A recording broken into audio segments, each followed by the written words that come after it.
आप लोगों से गांव के बच्चों को बेहतर पढ़ाई के लिए सर्वश्रेष्ठ टाइम टेबल क्या हो सकता है और उस टाइम टेबल का क्या महत्व हो सकता है। गांव के जो बच्चे पढ़ाई करते हैं उनके लिए टाइम टेबल का क्या महत्व है और सबसे बेहतर टाइम टेबल कैसे बन सकता है, आज हम आप लोगों से उस पर चर्चा करेंगे। तो सबसे पहले हम कुछ ऐसे बच्चों से बात करना चाहेंगे जो यहाँ पे आवे और वो बतावें कि वो कितने बजे सुबह जगते हैं, उसके बाद वो क्या करते हैं, कितने बजे नहाते हैं, कितने बजे खाना खाते हैं, कितने बजे स्कूल आते हैं और स्कूल से जाने के बाद क्या करते हैं और कितने बजे सोते हैं। ये बात मैं किसी एक बच्चे को बुला करके पूछना चाहता हूँ, कौन आगे बताना चाहता है? हाँ आइए, यहाँ बताइए, अपना नाम बताइए सबसे पहले। सर मेरा नाम है नदीम। इनका नाम नदीम है, एक कक्षा 3 के छात्र हैं और आज आप लोगों को बताएंगे अपने टाइम टेबल के बारे में कि यह कितने बजे सुबह उठते हैं और क्या क्या करते हैं और कितने बजे रात में सोते हैं। पूरी दिनचर्या अपनी ये बताएंगे, जो बताएंगे वही इनका टाइम टेबल होता है। हाँ बताइए, सबसे पहले सुबह कितने बजे आप जगते हैं? सर 6 बजे। या सुबह 6 बजे मॉर्निंग में जग जाते हैं। उसके बाद क्या करते हैं? स्नान करते हैं। हाँ, सबसे पहले मॉर्निंग में सुबह 6 बजे जगते हैं। उसके बाद ये फ्रेश होते हैं, शौच करने जाते हैं, उसके बाद आते हैं, हाथ धुलते हैं, फिर दातून करते हैं, स्नान करते हैं। उसके बाद क्या करते हैं? खाना खाकर पढ़ने आते हैं। उसके बाद खाना खाते हैं और खाना खा के विद्यालय में पढ़ने चले आते हैं। बहुत बढ़िया। उसके बाद क्या करते हैं? सर तो वहाँ विद्यालय में सर जो पढ़ाई होती है उसको पढ़ते हैं। विद्यालय में 2 बजे तक पढ़ाई की होती है या 2 बजे तक विद्यालय में पढ़ते हैं। उसके बाद क्या करते हैं? सर जब छुट्टी होता है जाते हैं, जो काम रहता है उसको कर लेते हैं। हाँ, छुट्टी के बाद जो काम हम लोग स्कूल में इनको होमवर्क दिया जाता है या जा करके घर पे उस कार्य को कर लेते हैं। बहुत बढ़िया। उसके बाद क्या करते हैं? और जब कार्य होती है तो जो किताब मुझे आता है उसको पढ़ते हैं। और शाम के समय में जो किताबें इनको दिया जाता है उन किताबों को ये पढ़ते हैं। उसके बाद क्या करते हैं? तो 8 बजे पढ़ते हैं, जब खाना वाना खा कर तो सोते हैं 8 बजे। हाँ, और 8 जब बज जाता है तो ये खाना खा करके सो जाते हैं। अच्छा, आप लोग ये बताइए, यह तो हो गया 6 बजे जगते हैं और 8 बजे सोते हैं। क्या इनकी दिनचर्या अच्छी है कि खराब है? अच्छी है। कौन कौन बताएगा अच्छी है? हाँ, बहुत अच्छी दिनचर्या है। इसमें कौन सी ऐसी चीज है जो नहीं है, जो कि होना चाहिए? क्या चीज है जो छूट गया? बताइए, आप लोग बताएंगे? हाँ बताओ, इसमें कौन सा ऐसा काम है जो इनको करना चाहिए और ये नहीं करते हैं? बताओ। नहाना। नहाते हैं, सुबह तो नहाते ही हैं। और बताइए कौन है, कौन बताएगा? हाँ बताइए, कौन सा काम है जो ये नहीं कर पाते हैं?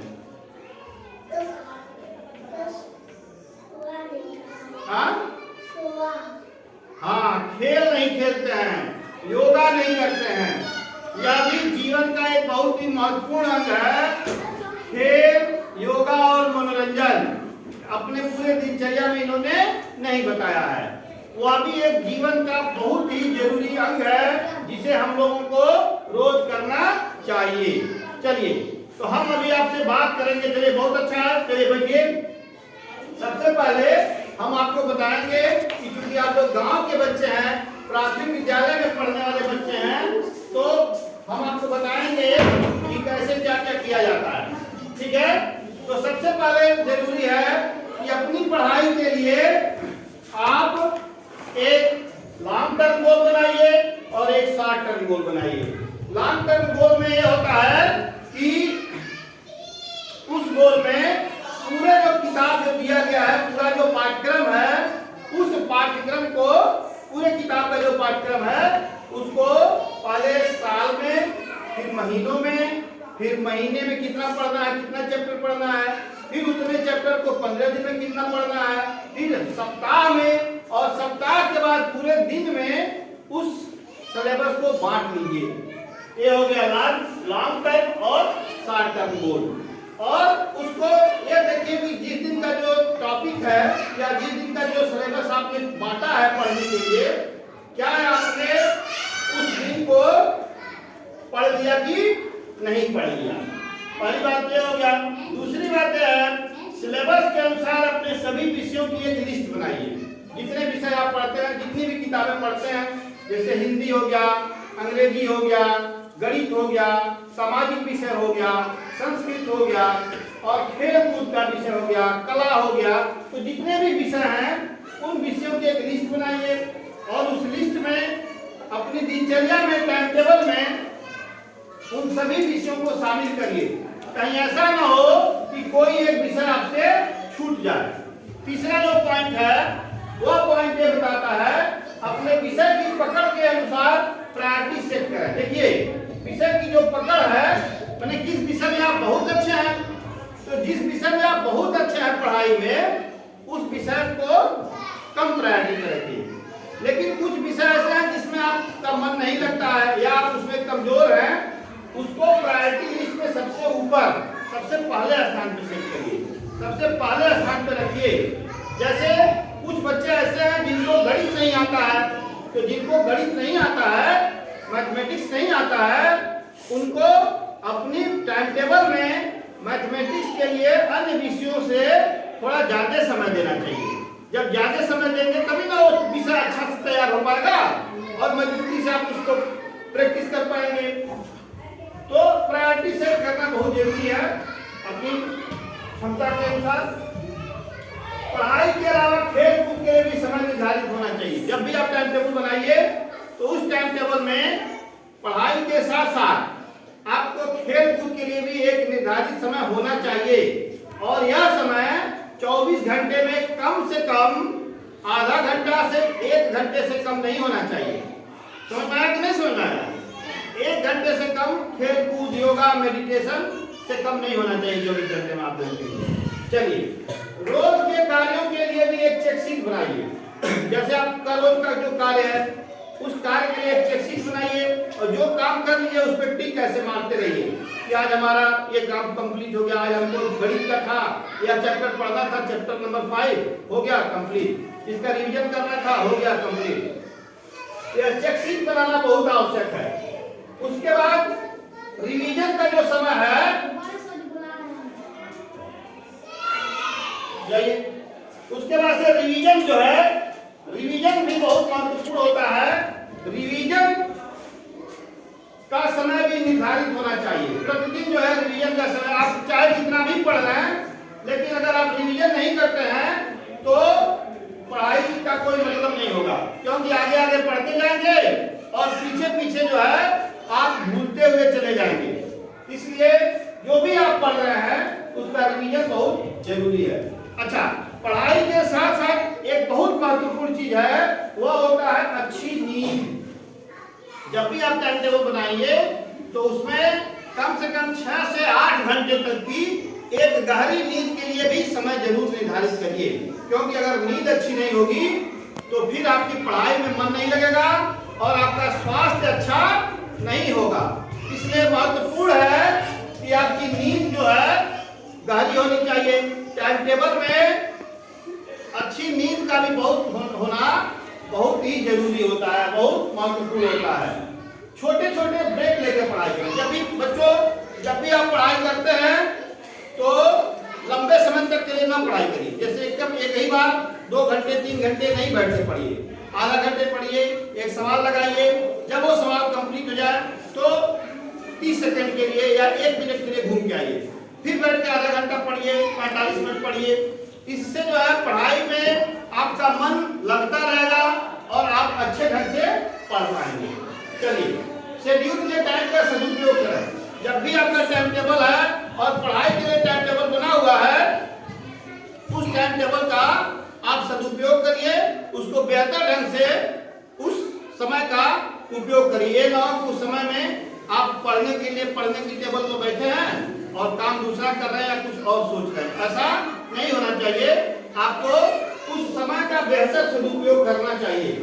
पढ़ाई के तरीकों को समझिए और अगर आप पढ़ाई के तरीकों में बहुत बेहतर नहीं कर पा रहे हैं तो उसमें सुधार की गुंजाइश जरूर होती है, उसमें बेहतर से बेहतर सुधार करिए।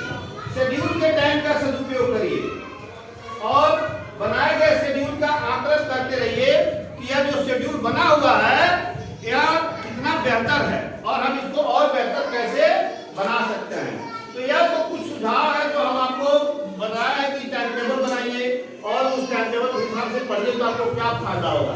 तो जो सबसे पहला फायदा होगा वह यह है कि अगर हम टाइम टेबल बना करके और ठीक ढंग से पढ़ते हैं, जैसा मैंने आपको समझाया, तो सबसे पहला आपको फायदा ये होगा कि आप लोग अपने लक्ष्य तक पहुंचने में कामयाब हो जाएंगे। जो भी आपका लक्ष्य है कि आपको पूरा सिलेबस समय के निर्धारित समय में पूरा करना है, तो आप उस लक्ष्य को प्राप्त कर लेंगे। पहला बात। दूसरा बात है परीक्षा की तैयारी अच्छे से हो जाएगी। ठीक है, जो भी आप परीक्षा की तैयारी कर रहे हैं उसकी तैयारी बेहतर ढंग से हो जाएगी। ठीक है। तीसरा है पूरा पाठ्यक्रम आसानी से कवर हो जाएगा। पूरा जो किताब है वो समय से पहले खत्म हो जाएगा, फिर से रिवीजन भी हो जाएगा। और जब किताब अच्छे से खत्म हो जाएगा, टेस्ट खत्म हो जाएगा, रिवीजन हो जाएगा, तो रिजल्ट बेहतर आएगा। समय की बर्बादी को पहचानने में मदद मिलती है। अगर आप टाइम टेबल बनाते हैं तो उस टाइम टेबल से समय की जो बर्बादी होगी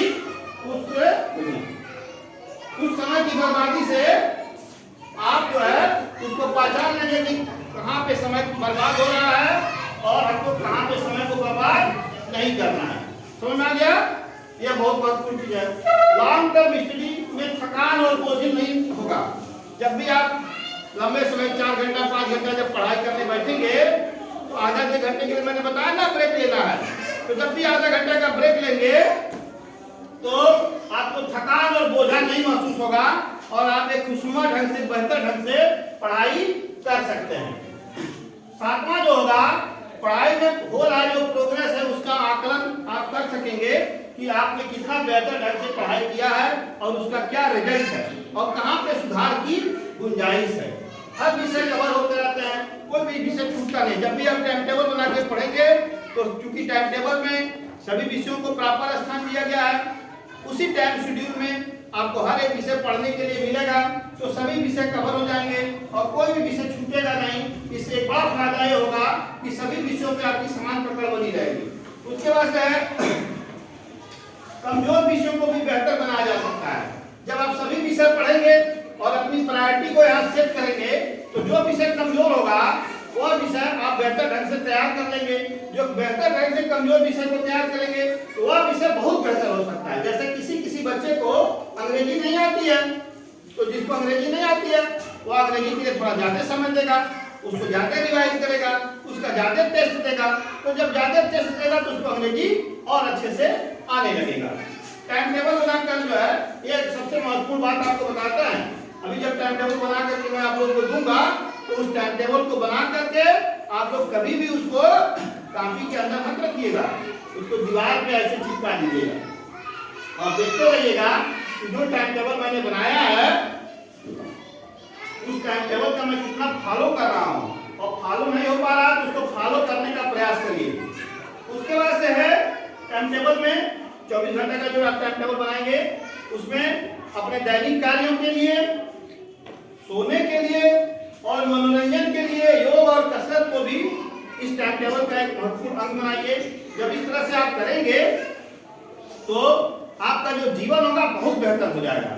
और जब जीवन बेहतर होगा आप वैज्ञानिक ढंग से समय का प्रबंधन कर पाएंगे, टाइम मैनेजमेंट कर पाएंगे। और जब बढ़िया से टाइम मैनेजमेंट करेंगे तो समय कहता है कि जो हमको बर्बाद करेगा हम उसको बर्बाद कर देंगे। समझ आया? तो इसलिए समय को कभी भी बर्बाद नहीं करना चाहिए। और जब आप टाइम टेबल बना करके